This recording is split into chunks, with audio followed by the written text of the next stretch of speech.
Hello, everyone. Welcome back to our webinar series on maximizing investment opportunities. In today's session, we'll focus on the final stages of fundraising process, including streamlining due diligence and successfully closing the deal. Once again, we're joined by our expert guest, Ashim. Welcome back, Ashim. How are you doing? Hi, Dave. Thanks for having me. Doing well, thank you. Amazing. So let's kick off to our final episode. Let me start with my first question. My first question to you is, what is due diligence and why is it crucial for both investors and startups? Sure.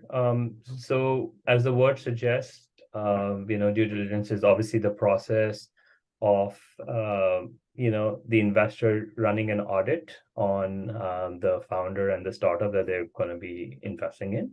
Obviously, this includes, a bunch of things. They want to make sure that, everything that has been shared in the initial pitch information actually holds true. There is multiple pieces to due diligence, including things like financial due diligence, legal due diligence, ensuring reference and background checks on the senior and leadership teams, and a lot of other elements, right? And the reason this is fairly critical to the fundraising process is because you want to make sure that everything that the founder has shared thus far is integral and true to its nature. Right, absolutely. Excellent explanation, Ashim. Moving forward, my next question is, how can a startup efficiently prepare the due diligence process and ensure that there has been a smooth experience for both of the parties?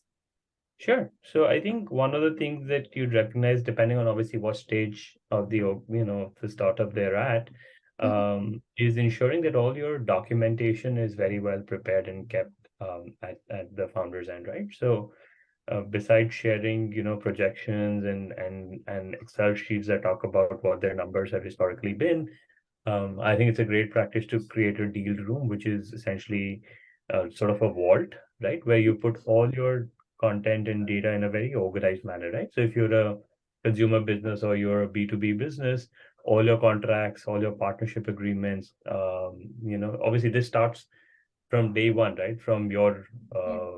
your registration of, memorandum of understanding and articles of association, starting Mhm. from that till the time that you're, raising the capital, all the agreement that you put in place, including employment contracts and all of that, needs to be fairly put together so that as the diligence process starts, different parties can dig deeper into all of this and ensure that all of this is well sort of maintained and easier to share at both ends. Right. Great insights on the information you just gave. Perfect. So building on that, I like to explore a little more critical aspect here. So, what are the common challenges or say roadblocks that startups may encounter during their due diligence process, and what are the suggestions that they can help to overcome them? Sure. So I think what I just spoke about is ensuring that all of this documentation is fairly well prepared. I think more than that, it really starts with just sort of inadequate communication, right? Where obviously the investors are prima facie talking to the leadership team, invariably the founders or the leadership team who are involved in the investor relations piece. As they start getting into the process of due diligence, they'll speak to different stakeholders, right? Including people from your operations team, sales, marketing, HR, so on and so forth. And a lot of time, the team may not be fully versed with sort of what's coming their way. So it's important to make sure that one,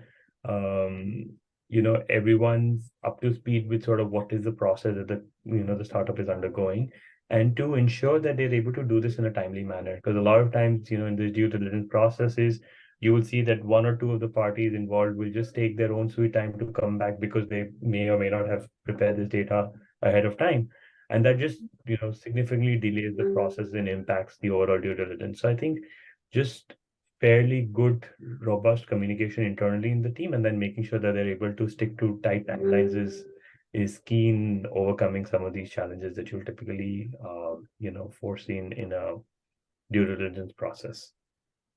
Right, that's a valuable advice from you, Ashim. Thank you. And moving forward, coming back to our last question here, I think this is the main one. So, what are the key steps involved in successfully closing a funding deal? And how can founders navigate this phase with confidence? Yeah, so I think one is that, as the process is going on, you are obviously going to start tying in all the loose ends with your, lawyers and all the other stakeholders to ensure that, they're prepared for the day that, you're going to sign the dotted line. But I think it's important to sort of start with setting a deadline. I think invariably a lot of these things keep getting drawn out very long just because, different parties and stakeholders will keep coming up with different requirements. So it's important to sort of work backwards to put a timeline saying that, hey, we're predominantly looking at closing this in the next, say, 30, 45 days, so that everyone's kind of working off on a timeline to, to achieve that. Otherwise, these contracts and these discussions can go on forever.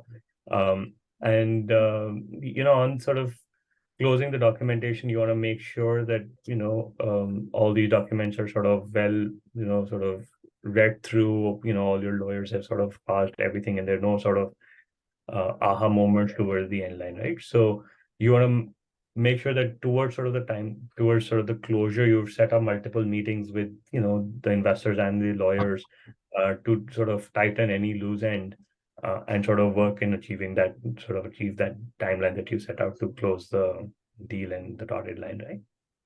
Absolutely, absolutely. One, because it's your product that you're here for, and if you're confident about that, I think that does all the work with some Yeah. few precautions and a little bit of their homework. So, yeah, Yeah. perfect, perfect. So I think that was the last question for you, Ashim. Thank you so much. The insights you provided, I'm very sure that that's gonna help our viewers navigate to the final stage of fundraising. So we had a Most really, really good time with you for all of thank our webinars. Thank you so thank much you. for Really joining. appreciate it. Thanks so much. I hope this is Thank you, meaningful. thank you. So we'd like to conclude this series. We might Yeah. see you again soon with another series of funding related. So we'll see you soon, and anybody who needs any answers to any questions can reach out to us on our email that's provided in caption. And thank you all for joining us. Until next time.